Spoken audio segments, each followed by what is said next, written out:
حي على الفلاح.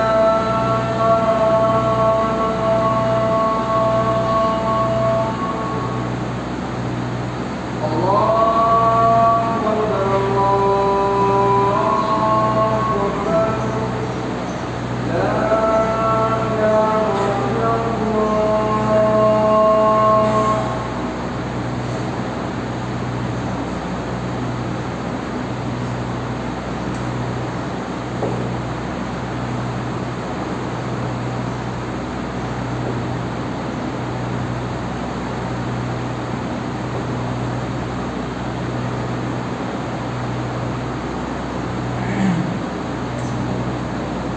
إن الحمد لله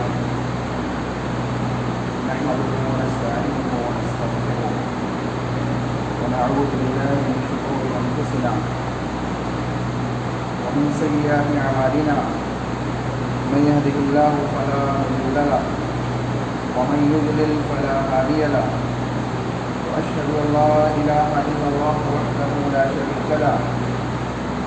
وأشهد أن محمدا عبده ورسوله أما بعد فإن خير الحديث كتاب الله وخير الهدي هدي محمد صلى الله عليه وسلم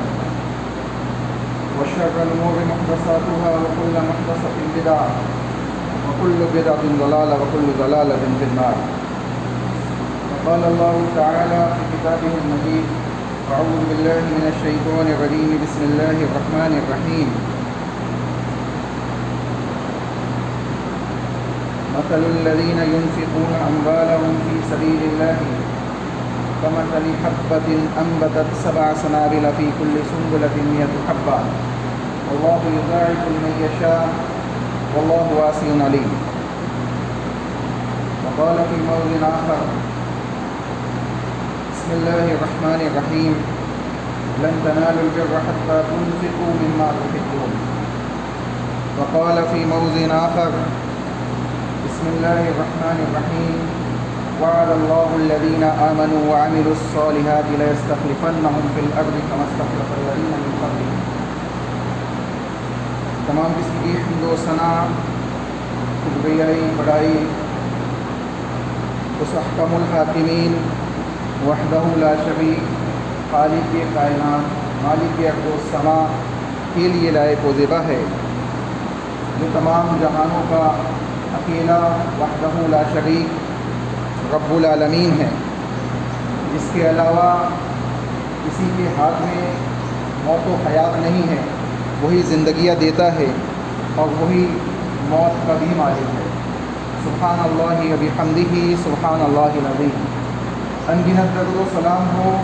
انبیاء کی مقدس جماعت پر، خصوصاً سید المرسلین رحمت للعالمین جناب محمد رسول اللہ صلی اللہ علیہ وسلم کی ذات گرامی پر۔ اللہم صلی علی محمد وعلی آل محمد کما صلیت علی ابراہیم وعلی آل ابراہیم انک حمید مجید۔ اللہم بارک علی محمد وعلی آل محمد کما بارکت علی ابراہیم وعلی آل ابراہیم انک حمید مجید۔ خطبہ مسنونہ کے بعد 3 آیتیں کتاب اللہ کی آپ کے سامنے پڑھی گئی۔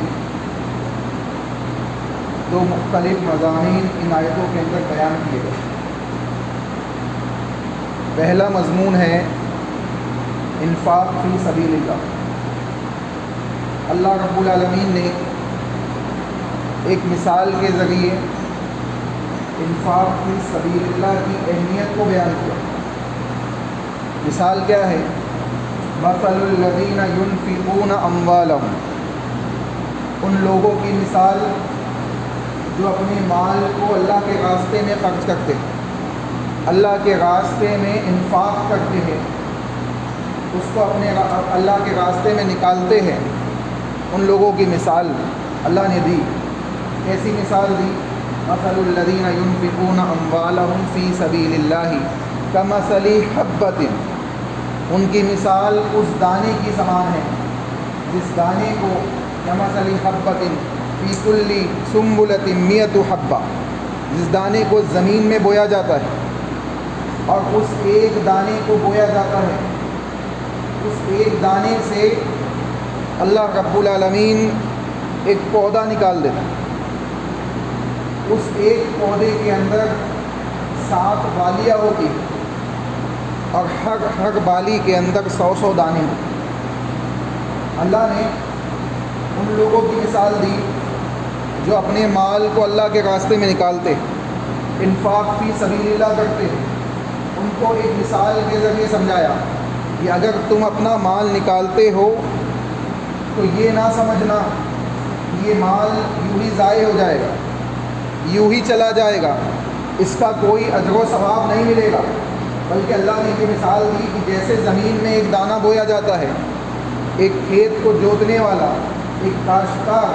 زمین میں ایک دانہ بوتا ہے تو اس ایک دانے کے بدلے اس ایک پودے کے ذریعے 7 بالیاں نکلتی ہے اور 7 بالیوں کے اندر 100 دانے ہوتے ہیں، یعنی ایک دانے سے اللہ 700 دانے عطا کرتا ہے۔ تو ٹھیک اسی طریقے سے جب تم اللہ کے راستے میں اپنے مال کو خرچ کرتے ہو تو اللہ رب العالمین اس مال کے عوض میں تمہیں 700 گنا تک نیکیاں عطا کرتا ہے۔ اور آگے اللہ نے بیان کیا واللہ یضاعف لمن یشاء، اور جس کی چاہتا ہے اس میں اور اضافہ کر دیتا ہے، جس میں چاہتا ہے اس میں مزید اضافہ کر دیتا ہے۔ مثال اس کی یوں سمجھے کہ آپ نے اخلاص کے ساتھ اللہ رب العالمین کی وحدانیت کو تسلیم کرتے ہوئے رسول اللہ صلی اللہ علیہ وسلم کی اطاعت کے لیے اور اللہ کی خوشنودی کو حاصل کرنے کے لیے 1 روپیہ اپنا اللہ کے راستے میں لگایا تو اس 1 روپیے کے بدلے اللہ رب العالمین 700 گنا نیکیاں آپ کو دے رہا ہے۔ اور یہ 700 صرف لمٹ نہیں ہے، یہی حد نہیں ہے، بلکہ اللہ نے کہا یضاعف لمن یشاء، جس کی چاہے گا اس کی بڑھا دے گا، اس کی جیسی نیت اس کو اتنا زیادہ اجر و ثواب ملتا چلا جائے گا۔ اس کو دوسری مثال سے آپ سمجھیں، اللہ کے نبی محمد رسول اللہ صلی اللہ علیہ وسلم نے بیان فرمایا ایک شخص وہ ہے جو مسجد آتا ہے، بجماعت نماز ادا کرتا ہے، فرض نمازوں کو جماعت کے ساتھ ادا کرتا ہے، تو اللہ کے نبی نے بیان کیا کہ اس کو 25 گنا زیادہ اجر و ثواب ملتا ہے، اور بعض احادیث کے اندر 27 گنا کا ذکر ہے کہ 27 گنا اس کو اجر و ثواب زیادہ ملتا ہے۔ اب 25 اور 27 یہ 2 الگ الگ باتیں احادیث کے اندر موجود ہیں۔ اہل علم نے اس کی تشریح یوں کی کہ جس کی نماز کے اندر جتنا زیادہ خشوع خضوع ہوگا، جتنا اخلاص ہوگا، جتنے اچھے انداز سے وہ نماز کو ادا کرے گا، اتنا ہی زیادہ نیکیوں میں کیا ہوگا، اضافہ ہوتا چلا جائے گا۔ ٹھیک اسی طریقے سے اگر اللہ کے راستے میں جتنے خلوص اور للہیت کے ساتھ اپنے مال کو نکالے گا اور اللہ کی خوشنودی ہی مقصد ہوگا اور اللہ کے نبی محمد رسول اللہ صلی اللہ علیہ وسلم کی اطاعت کے مطابق وہ کام ہوگا تو یقین جانیے اس کی نیکیوں کے اندر اضافہ ہوتا چلا جائے گا، یہاں تک کہ 10 سے 100 سے 700 اور اللہ چاہے تو 700 سے بھی زیادہ نیکیاں اس کو عطا کرے گا۔ یہ تو ایک مثال ہوئی جو کتاب اللہ کے اندر بیان کی گئی۔ یہ مہینہ نیکیوں کی کمانے کا مہینہ ہے اور عام طور پہ ہم اسی مہینے کے اندر زکوٰۃ، صدقات اور اس قسم کے دوسرے کام انجام دیتے ہیں جن کا تعلق مالی عبادت سے ہے، بندے کے مال سے ہے، اور بندہ اپنے مال کو اللہ کے راستے میں نکالتا ہے۔ مال کو نکالتے وقت ایک بات ذہن نشین کر لے، پہلی چیز تو یہ کہ بندے کے دل و دماغ میں، اس کی سوچ میں، اس کے عمل میں کسی بھی طور پہ ریاکاری موجود نہ ہو، دکھاوا موجود نہ ہو کہ مجھے اللہ کو خوش نہیں کرنا ہے بلکہ لوگوں کو دکھانا ہے کہ دیکھو میں کتنا مال کا دینے والا ہوں، کتنا سخی ہوں، کتنا انفاق کرنے والا ہوں، کتنے اپنے مال کو اللہ کے راستے میں نکلوانے والا ہوں۔ اگر اس قسم کی کوئی نیت ہے تو اس کا وہ عمل اللہ کے نزدیک قابل قبول نہیں ہوگا۔ دوسری چیز یہ ہے مال دینے کے بعد جو عمل انسان کا ہونا چاہیے، مثال کے طور پہ آپ نے کسی کو صدقہ دیا، کسی کو زکوٰۃ دی، اب اس شخص کے ساتھ کسی قسم کا ایسا معاملہ نہ ہو کہ آپ اس کے اوپر احسان جتلائیں، یہ 2 اعمال ایسے ہیں جو آپ کی اس مالی عبادت کو ضائع کر دیں گے۔ ایک عمل سے پہلے کا ہے دکھاوا اور ریاکاری جس میں موجود ہے، اور دوسرا عمل کے بعد کا ہے جو انسان احسان جتلا کے ضائع کر دیتا ہے، اس کو تکلیف بھی پہنچاتا ہے اور عمل کو ضائع بھی کر دیتا ہے۔ تو انسان کو چاہیے کہ وہ ایسے معاملات کو انجام نہ دے۔ دوسری آیت کے اندر جو واقعہ موجود ہے اور جو مثال موجود ہے وہ اس کو سمجھنے کے لیے بڑی اہم ہے۔ اللہ رب العالمین نے آیت کریمہ نازل کی، لن تنالوا البر حتى تنفقوا مما تحبون۔ اللہ رب العالمین ہرگز لن تنالوا البر، ہرگز نیکی یہ نہیں ہے، لن تنالوا البر مما،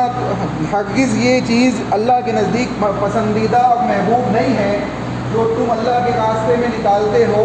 اس وقت تک جب تک وہ تمہارا محبوب ترین مال نہ ہو۔ یعنی اللہ کے راستے میں جو مال تم نکالو وہ کیا ہونا چاہیے؟ محبوب مال ہونا چاہیے، پسندیدہ مال ہونا چاہیے، اچھا مال ہونا چاہیے۔ ایسا نہ ہو کہ سب سے ردی مال اللہ کے راستے میں نکال دیا، سب سے بیکار مال اللہ کے راستے میں صدقہ و خیرات کر دیا اور یہ سوچتا ہے کہ میرا مال اللہ کے راستے میں نے دے دیا، بڑا کام کیا۔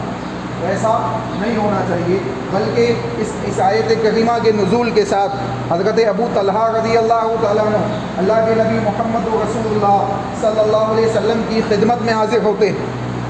اور کہتے ہیں، اے اللہ کے نبی، کیا اللہ رب العالمین نے اس قسم کی آیت نازل کی ہے جس میں یہ بات کہی گئی ہے کہ اپنے مال کو اگر اللہ کے راستے میں نکالنا ہی ہے تو اچھا مال نکالو، ہرگز یہ نیکی نہیں ہے کہ تم ردی مال اللہ کے راستے میں نکال دو۔ اللہ کے نبی محمد رسول اللہ صلی اللہ علیہ وسلم نے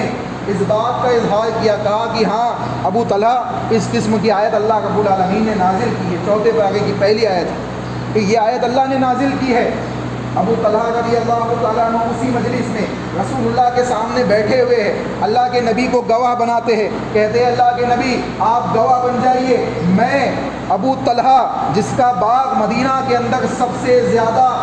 محبوب باغ ہے اور میرے نزدیک وہ سب سے زیادہ محبوب باغ ہے، سب سے زیادہ کھجوریں دینے والا ہے، سب سے زیادہ درخت اس کے اندر موجود ہے، میٹھا پانی اس کے اندر موجود ہے، محمد رسول اللہ اس باغ میں جا کے سایہ حاصل کرتے ہیں اور نہ جانے اس کی کتنی اہمیت اور فضیلتیں موجود ہے، میں اپنا وہ باغ اللہ کی خوشنودی کے لیے، اللہ کی رضا کے لیے جو میرے نزدیک سب سے محبوب باغ ہے، اللہ کے راستے میں وقف کرتا ہوں۔ اے محمد صلی اللہ علیہ وسلم، آپ جس کو چاہے صدقہ کر دیجیے، جس کو چاہے خیرات کر دیجیے، جس کے سامنے چاہے پیش کر دیجیے، میں نے آپ کے حضور میں اس کو پیش کر دیا۔ جناب محمد رسول اللہ صلی اللہ علیہ وسلم نے حضرت ابو طلحہ کے لیے خیر کی دعائیں دی، یہاں تک کہ حضرت ابو طلحہ رضی اللہ تعالیٰ عنہ جب اپنے باغ میں واپس گئے تو اپنی بیوی کو باہر ہی سے آواز دیا، دروازے کے اندر بھی داخل نہیں ہوئے اور باہر سے آواز دینے لگے، کہا باہر آ جاؤ، میں نے رسول اللہ صلی اللہ علیہ وسلم کو جنت کے عوض میں یہ باغ دے دیا۔ اللہ اکبر، اندازہ لگائے یہ صحابہ کی کیفیت تھی کہ جب معلوم پڑا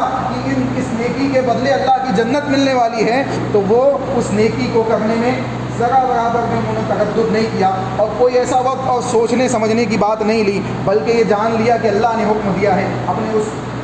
قیمتی باغ کو جو سب سے زیادہ محبوب تھا اللہ کے راستے میں وقف کر دیا۔ آج اس کے برعکس اگر ہم اپنا جائزہ لیں یہ بات معلوم پڑتی ہے کہ ہم اللہ کے راستے میں مال نکالتے ہیں تو دو قسم کی کیفیت ہوتی ہے، ایک مال نکالنے کے سلسلے میں دل میں تنگی ہوتی ہے کہ یار اتنا مال نکالنا پڑے گا، اتنا مال نکالنا پڑے گا، لاک ڈاؤن کا موقع ہے، ایسے موقع پہ انسان کو چاہیے کہ مزید بڑھ چڑھ کے انفاق فی سبیل اللہ کے معاملات کو انجام دے، کیونکہ اللہ نے اس لاک ڈاؤن کے موقع پر بھی آپ کو رزق عطا کیا، آپ کو اللہ نے نوازا ہے، آپ کو اللہ نے مال و دولت سے نوازا ہے۔ آپ کے برعکس کچھ ایسے لوگ بھی ہیں جن کے پاس ایک دن کا کھانا موجود نہیں ہے، جن کے پاس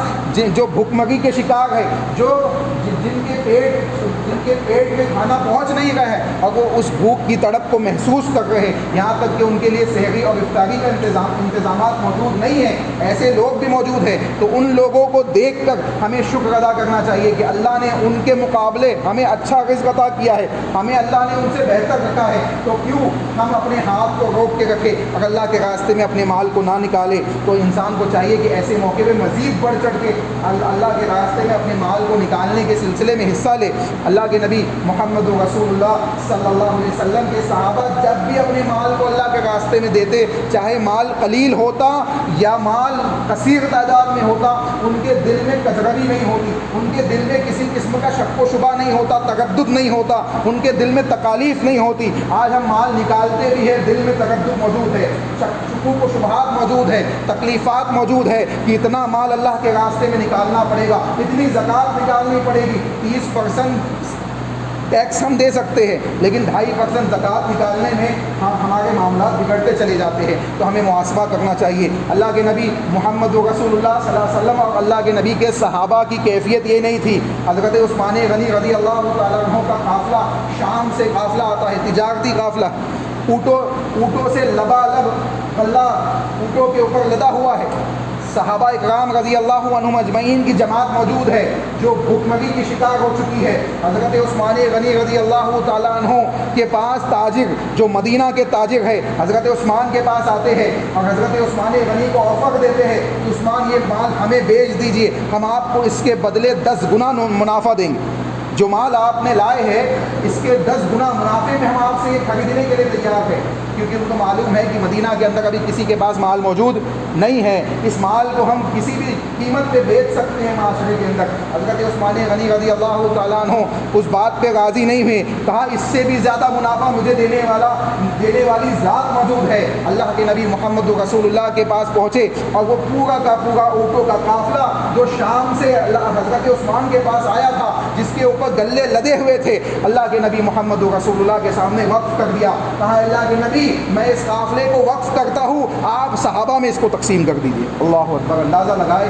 یہ کیفیت تھی، یہی وہ وجوہات تھی کہ حضرت عثمان کو اللہ کے نبی محمد رسول اللہ نے کہا اے عثمان تم جنتی ہو، اے عثمان تم جنتی ہو، اے عثمان تم جنتی ہو۔ اللہ کے نبی محمد رسول اللہ کے کئی ایسے صحابہ ہیں جن کو ان کے مال نے جنتی بنا دیا۔ آج ہمارے پاس بھی مال و دولت موجود ہے اور کثیر تعداد میں مال و دولت موجود ہے، لیکن افسوس کی بات یہ ہے کہ یہ مال ہمیں جنت کی طرف نہیں لے جا رہا ہے، بلکہ یہ مال ہمیں جہنم کی طرف لے جا رہا ہے۔ ہم فضول کاموں کے اندر اپنے اس مال و دولت کو خرچ کر رہے ہیں جو ہمارے لیے دنیا و آخرت میں نقصان کا سبب ہے۔ ہمیں چاہیے کہ ہم اس سلسلے میں غور و فکر کریں اور اس رمضان سے فائدہ اٹھاتے ہوئے مزید نیکیوں کو حاصل کریں، اپنے زکوٰۃ اور صدقات کو نیک دلی کے ساتھ، اخلاص اور للہیت کے ساتھ اللہ کے راستے میں نکالے اور جو اس کا مستحق ہے اس مستحق تک اس کو پہنچائے۔ اپنے رشتہ داروں میں تلاش کریں، اپنے آس پڑوس میں تلاش کریں، مسلم کمیونٹیز میں تلاش کریں، زکوٰۃ کے جو مصارف اللہ نے بیان کیے ان میں تلاش کریں۔ اگر کوئی غیر مسلم بھی ہے اور وہ تالیفۃ القلوب کا مالک ہے، یعنی اسلام کے اس کا دل مائل ہے، تو اس کو بھی آپ زکوٰۃ دے سکتے ہیں۔ اللہ نے جو 8 مسائل زکوٰۃ کے بیان کیے اس میں تالیفۃ القلوب بھی شامل ہے۔ تو اگر انسان اس قسم کے معاملات انجام دیتا ہے تو اس کے لیے یہ رمضان نیکیوں کا ذریعہ بن سکتا ہے، یہ رمضان جنت کو حاصل کرنے کا ذریعہ بن سکتا ہے،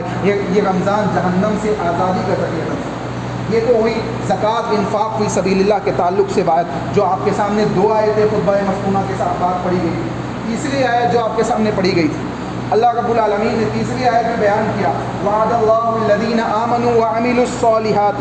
سیستخلفنہم فی الارض کما استخلف الذین من قبلہم۔ اللہ نے کہا کہ میں وعدہ کرتا ہوں ایمان والوں سے اور ان لوگوں سے جو ایمان کے ساتھ عمل صالح کرتے ہیں، ایمان والوں سے، عمل صالح کرنے والوں سے اللہ رب العالمین وعدہ کر رہا ہے۔ اور یہ بات بتائیے کہ اللہ سے بڑا وعدہ کرنے والا، اللہ سے زیادہ سچا وعدہ کرنے والا کون ہو سکتا ہے؟ اللہ رب العالمین کبھی جھوٹا وعدہ بندوں سے نہیں کرتے۔ ہم اپنے اعمال میں جھوٹے ہیں جس کی وجہ سے آج معاملات بگڑے ہوئے۔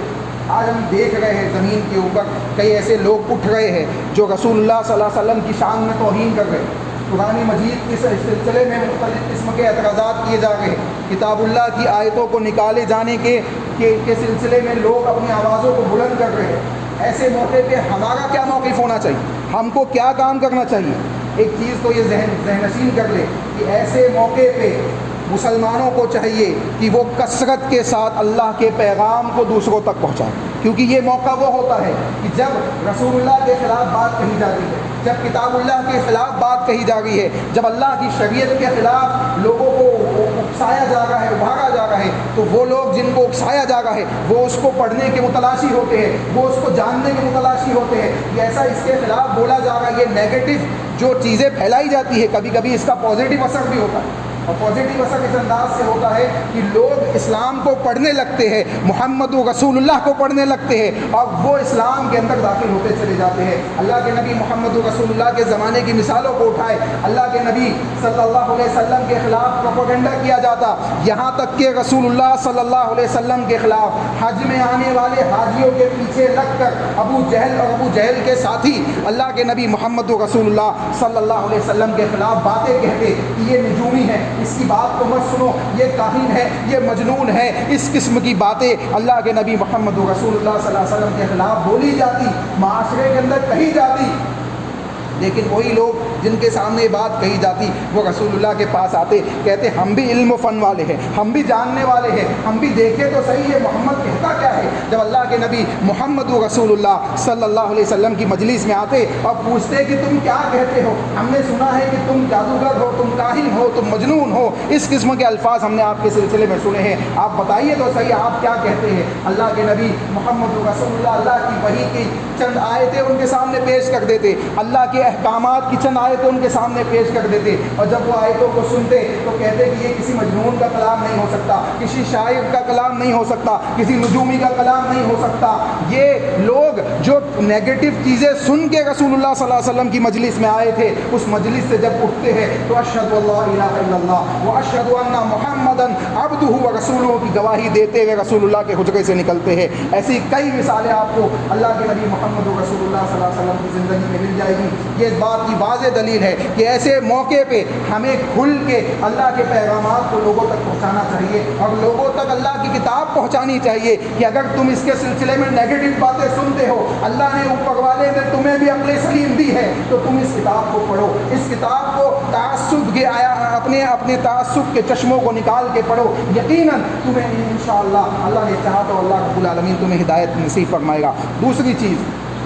جو لوگ اللہ کے نبی محمد رسول اللہ صلی اللہ علیہ وسلم کے خلاف یا کتاب اللہ کے خلاف اس قسم کے معاملات کو انجام دے گئے ہیں، انا کفیناک المستہزئین، اللہ نے کہا کہ ہم آپ کے خلاف استہزاء کرنے والوں کے لیے کافی ہے، ہم آپ کے خلاف استہزاء کرنے والوں کے لیے کافی ہے۔ ہم کو کیا کرنا ہے، ہمیں کیا چیز کرنی چاہیے؟ کیا احتجاج کرنا، کیا پتلے جلانا، کیا مختلف اس قسم کے معاملات کو انجام دینا یہ حل ہے؟ یہ حل نہیں ہے، یہ حل نہیں ہے۔ آپ ایسا کریں گے کچھ دنوں تک معاملات چلیں گے، پھر معاملات ٹھنڈے ہو جائیں گے، پھر کچھ دنوں بعد کوئی دوسرا اٹھے گا اور وہ پھر اس قسم کی باتوں کو کہے گا، پھر مسلمان احتجاج کرنے نکل جائیں گے۔ یہ حل نہیں ہے۔ حل یہ ہے کہ جو وعدہ اللہ نے کیا ہے اس وعدے کے جو عین شرائط ہے اس کو ہم اپنی زندگی کا لاہے عمل بنائیں۔ اللہ نے کہا وعد اللہ الذین آمنوا وعملوا الصالحات، جو ایمان اور عمل صالح کے ساتھ زندگی گزاریں گے، اگر مومنین ایمان اور عمل صالح کو اپنی زندگی کا لاہے عمل بنا لے، اللہ اس کے رسول کی اطاعت کے ساتھ ایمان اور عمل صالح کو اپنی زندگی کا لاہے عمل بنا لے،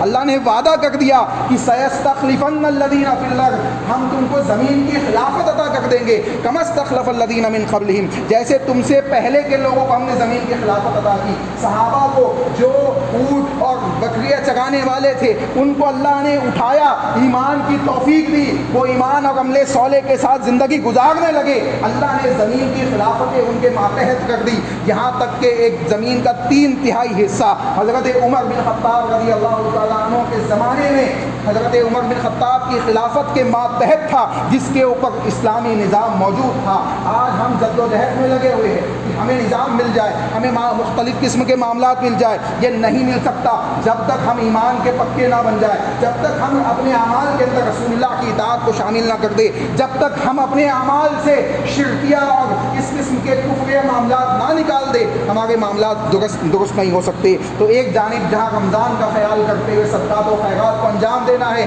وہی دوسری جانب ہمیں اس چیز کے سلسلے میں اپنے آپ کو کمر بستہ کر لینا ہے کہ اس رمضان کے اندر اپنے آپ کو ایسا ٹرین کر لے کہ آنے والے سال کے 11 مہینے اور آنے والی زندگی کے تمام ایام اللہ کی عبادت اور رسول اللہ صلی اللہ علیہ وسلم کی اطاعت کے ساتھ گزرنی ہے۔ یہ عزم کر لے کہ اس کے بغیر کوئی دوسرا چارہ نہیں ہے کہ اللہ مجھ سے راضی ہو جائے، اللہ کی محبت مجھے حاصل ہو جائے، اور یہ جو غضب بیماریوں کی شکل میں ہو یا زمین کے فتنوں کی شکل میں ہو، جو چاہے جیسا چاہے اٹھ کے مسلمانوں کے خلاف کچھ بول جاتا ہے، یہ فتنے ہیں، ان فتنوں کی شکل میں ہو، یہ سب اگر آپ ختم کرنا چاہتے ہیں، آپ چاہتے ہیں کہ زمین میں امن و امان پیدا ہو، آپ کے دلوں کا خوف پیدا ختم ہو جائے۔ اللہ نے اسی آیت میں وعدہ کیا کہ ہم امن و امان میں خوف کو تبدیل کر دیں گے، امن و امان سے تبدیل کر دیں گے خوف کو۔ جو خوف تمہارے دلوں کے اندر مختلف انداز سے موجود ہے یہ سب ختم ہو جائے گا، شرط یہ ہے کہ ایمان اور عمل صالح کے ساتھ زندگی گزرے۔ آج ہمارے دلوں کے اندر تڑپ ہے، مسجدیں بند ہے تو مسجدوں کے اندر آنے کی تڑپ موجود ہے، مسجد میں آنا ہم چاہتے ہیں، نماز جماعت کے ساتھ پڑھنا چاہتے ہیں، چاہے ہم کچھ پروٹوکول فالو کریں نہ کریں، ہم ماسک لگائے نہ لگائے، اس قسم کے دوسرے معاملات ہیں جس کے لیے بار بار کہا جا رہا ہے، اس کے باوجود مسلمان اس کو اپلائی کرنے کے لیے تیار نہیں ہے، اس کے باوجود اپلائی کرنے کے لیے تیار نہیں ہے۔ ہم آنا چاہتے ہیں، لیکن آپ یہ بتائیں کہ جب مسجدیں کھلی تھی، جب حی علی الصلاۃ حی علی الفلاح کی ندا بلند کی جا رہی تھی، جب ہم میں کتنی تڑپ تھی کہ ہم مسجد کے لیے آتے، جب ہم میں کہاں تڑپ تھی، جب اللہ نے مسجدوں کے دروازے بند کر دیے تو اب ہم مسجدوں کی طرف دوڑتے ہیں اور ہم یہ دکھانا چاہتے ہیں کہ ہم مسجدوں میں آنے کے بڑے متلاشی ہیں، بڑا طلب رکھتے ہیں۔ تو ہمیں چاہیے یہ کام اس وقت کرتے جب اللہ نے دروازے کھلے رکھے تھے، جب اگر ہم مسجدوں کا آباد کرتے تو یہ مسجدوں کے دروازے کبھی بند نہیں ہوتے، یہ چالو رہتے، لیکن ہم نے اس وقت اس کو اہمیت نہیں دی، اللہ نے بند کر دیا، پوری دنیا کو اس کی اوقات دکھا دی کہ تم اپنے آپ کو بڑا سمجھتے ہو، تم اپنے آپ کو دنیا میں ٹیکنالوجیز کو پیدا کرنے کے بعد یہ سمجھتے ہو کہ ہم جو چاہے وہ کر سکتے ہیں۔ تو سنو، اللہ نے ایک وائرس نازل کیا اور لوگوں کو ان کی اوقات دکھا دی کہ اپنے اپنے گھروں میں بیٹھ جاؤ۔ اس کی کیا اوقات ہے؟ آج دیکھیں معاشرے کے اندر قبرستانوں میں لوگوں کو جگہ نہیں مل رہی ہے، قبرستانوں میں لوگوں کو جگہ نہیں مل رہی ہے، شمشان گھاٹوں پہ لوگوں کو جگہ نہیں مل رہی ہے۔ وجہ کیا ہے؟ کون ہے احکم الحاکمین؟ کون ہے موت و حیات کا مالک؟ اللہ رب العالمین کی ذات ہے۔ یقیناً موت بھی اس کی جانب سے ہے، حیات بھی اس کی جانب سے ہے، مرض اس نے نازل کیا ہے تو شفا بھی وہی دینے والا ہے، لیکن اس کا مطلب یہ نہیں ہے کہ مرض اگر اس نے نازل کیا ہے تو اس کے حکم سے ہی مرض آئے گا۔ یقیناً اسی کے حکم سے انسان بیمار ہوتا ہے، اسی کے حکم سے شفا ملتی ہے، لیکن اس کا مطلب یہ ہرگز نہیں ہوتا ہے کہ ہم بے احتیاطی والے معاملات کو انجام دیں۔ اللہ بیماری دینے والا ہے، اللہ شفا دینے والا ہے۔ بعض لوگ یہ کہتے ہیں کہ اللہ ہی بیمار کرنے والا ہے، اللہ ہی شفا دینے والا ہے، تو ہم جیسے چاہے معاملات انجام دیں، ہم جیسے چاہے گھومے پھرے، ہم کوئی احتیاط نہیں کریں گے، اگر بیمار ہونا ہے تو ہو جائے گی۔ یہ بیوقوفی ہے،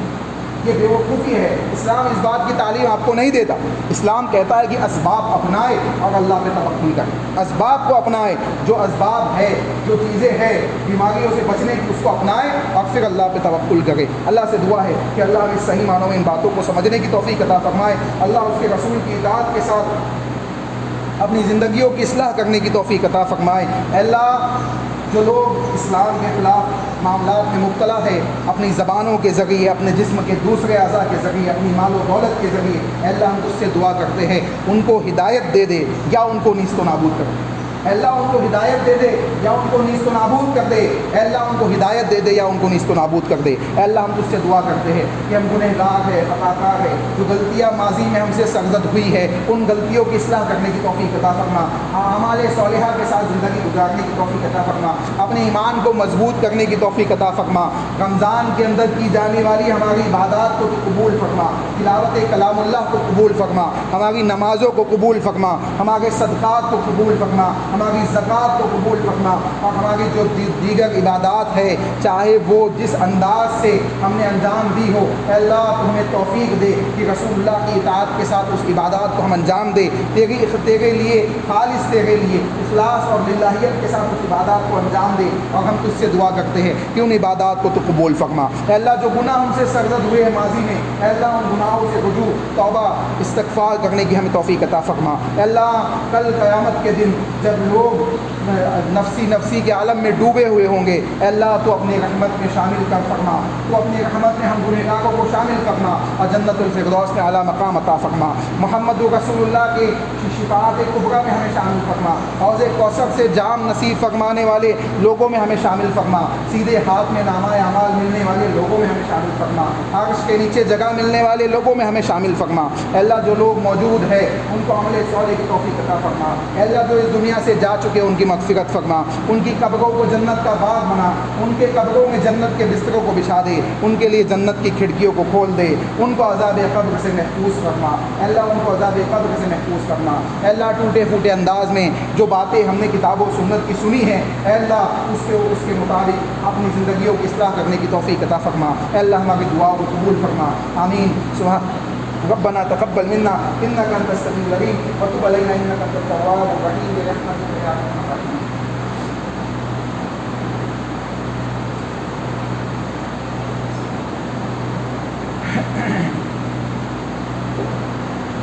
إن الحمد لله نحمده ونستعينه ونستغفره ونعوذ بالله من شرور أنفسنا ومن سيئات أعمالنا.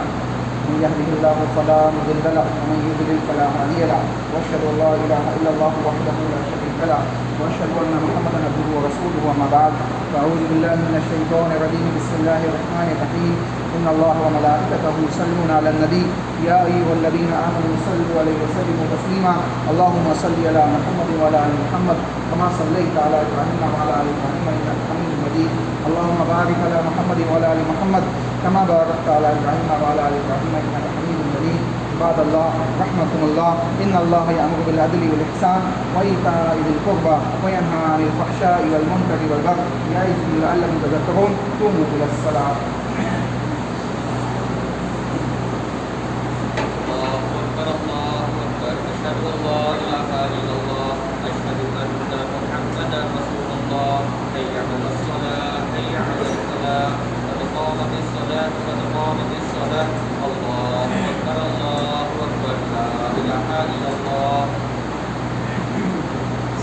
Terima kasih.